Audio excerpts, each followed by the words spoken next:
Someone had told me just how important it is to the rest of my career. Really think about the kind of life you want to have outside of the college campus. I know this is kind of like a hot take. I didn't realize that you could actually negotiate financial aid. That's why it really came down to these 3 factors.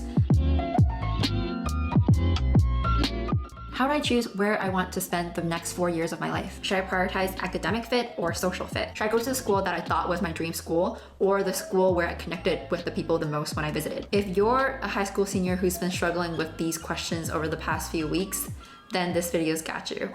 Recently, I've been seeing a lot of college decision videos floating around YouTube.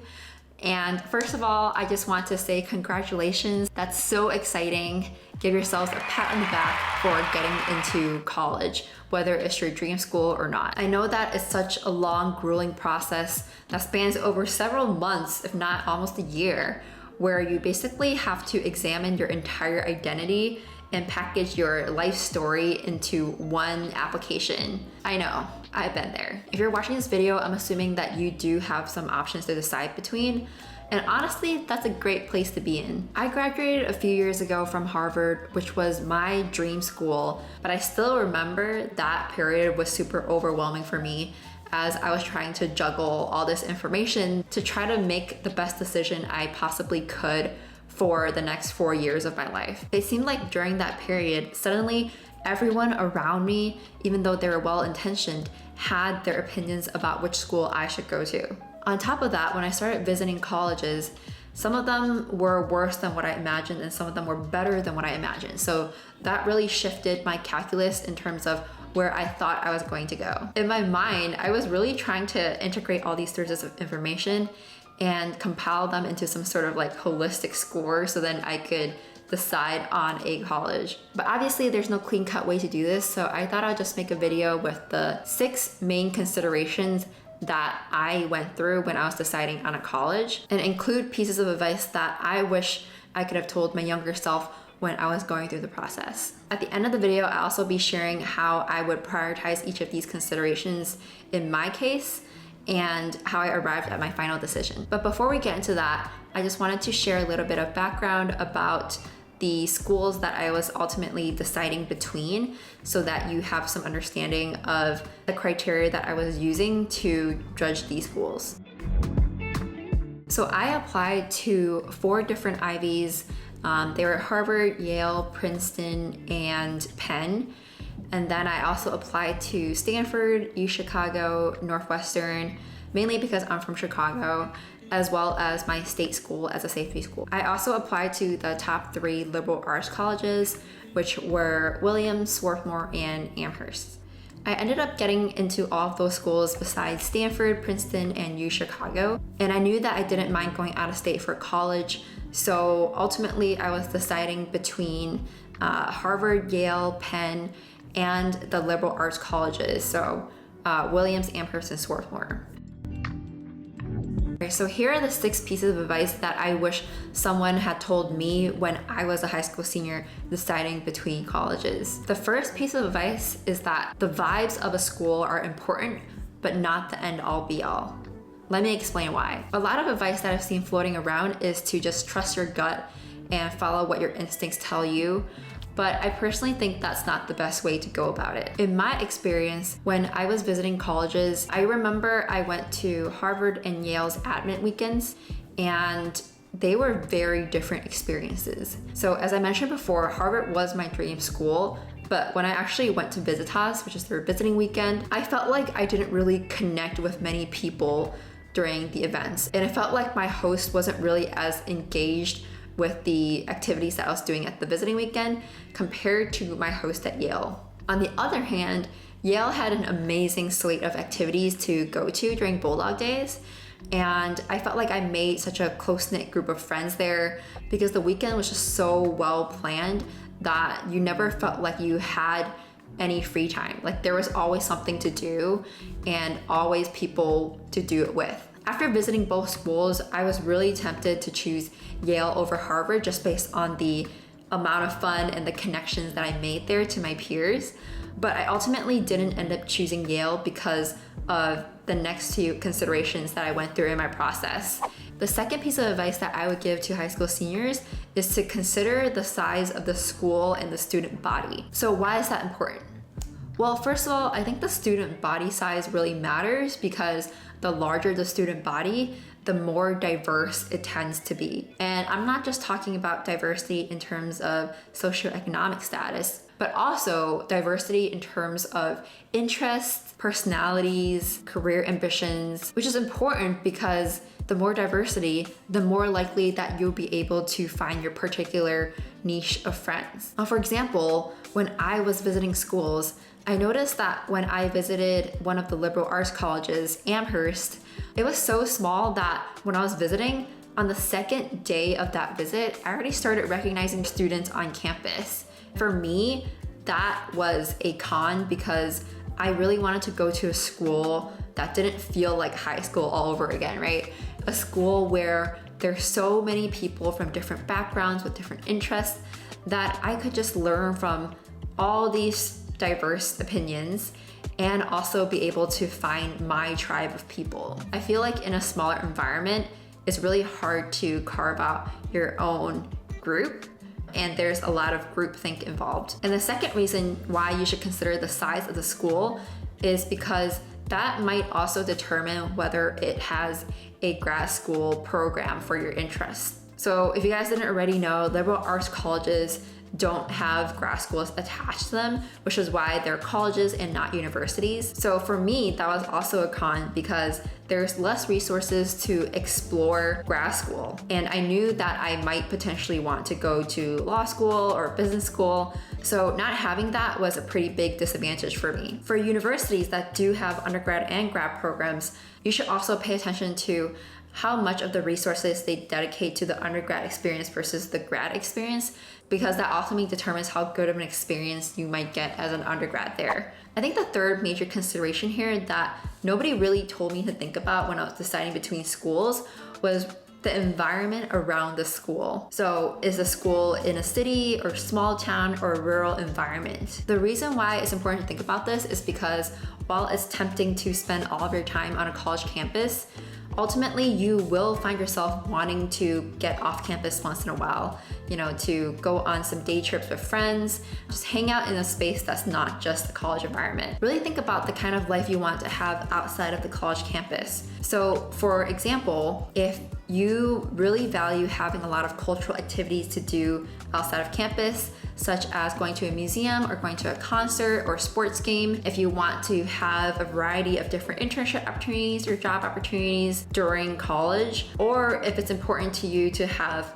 easy access to a major airport to get home for the holidays, then maybe a city environment is better for you. If you don't really care about all that other stuff and you really want to be close to nature, to go on hikes with your friends, then maybe a more rural or small town environment might be better for you. When I visited Yale, for example, I really didn't like the New Haven environment. It was basically like a small town, and I felt like there wasn't really that much to do off campus. And because I wanted access to those cultural institutions in case I ever felt burnt out from college, I decided that New Haven wasn't the best place for me. So really pay attention to the surrounding environment of the campus when you go visit. The fourth consideration is academic fit. So I think this is more important if you know pretty well what you want to study in school. So for example, if your heart is set on becoming a doctor, then go to a school that offers pre-meds a lot of important opportunities and counseling when it comes to crafting your med school application. Now, for the people who aren't completely set on what they want to major in college, I think it's important to evaluate how many different majors or programs the school offers compared to all the other schools. So for example, when I was comparing Harvard and Penn actually has different schools that you apply into, and then you get accepted to that particular major. So if you actually want to explore another major, that is relatively more difficult to do so than at a place like Harvard, where it's a liberal arts curriculum and you don't have to declare your major until the second year. That was a plus for Harvard in my book because I was not sure at all what I wanted to study in college. I remember in my sophomore year, I was still deciding between applied math and sociology because I am a person who's interested in a lot of different things. And I was so grateful that I was able to take classes in a bunch of different departments, even if they're not related to each other, during my freshman year. The fifth piece of advice that I would consider is the brand, prestige, and alumni network. Now, I know this is kind of like a hot take because people are like, oh, don't really focus on the prestige or ranking of a school.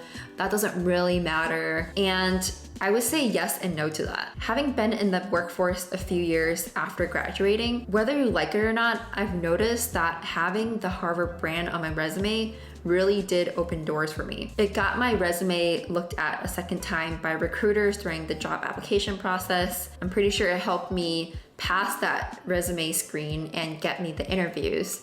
But beyond that, during the interview phase, it really depends on how well you perform. So at that phase, the prestige or brand of a school matters less, but I think the brand does help you get your foot in the door for a lot of different job opportunities. Another example is that when I was applying to jobs during my senior year of college, there were two career paths that a lot of my peers were interested in, which were consulting and investment banking.